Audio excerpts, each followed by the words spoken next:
These kids go home and they surround themselves with new friends. Right. What do you feel is going to be the hardest part for them to do that? Well, it's just realizing that with this being Disney, it's funny that when you're watching a cartoon, you always have the good side and the evil Right, side. sure. That's not real life. Right. But for them just to understand the discretion of the people that's around them, that's so important to the growth of them, Sure. as well as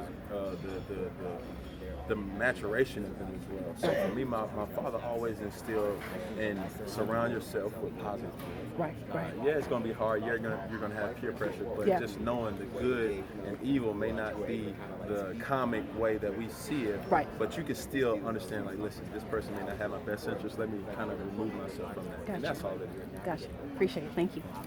Hey, Carolina, it's good to see you. Nice to see you.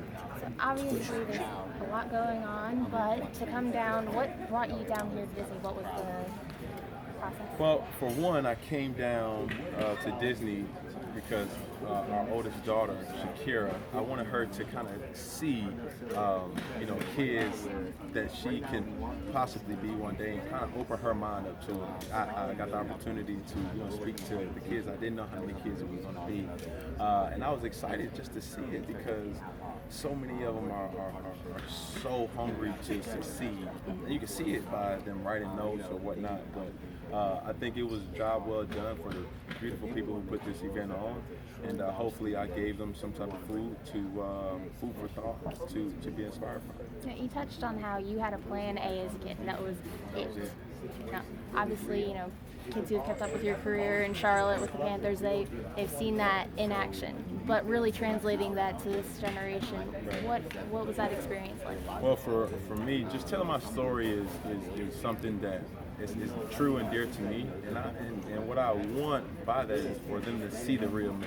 Oftentimes you may get a stereotypical thought about who Cam Newton really is, but I just want to be honest. I want to be direct, as well as giving them truthfulness of don't worry about other things.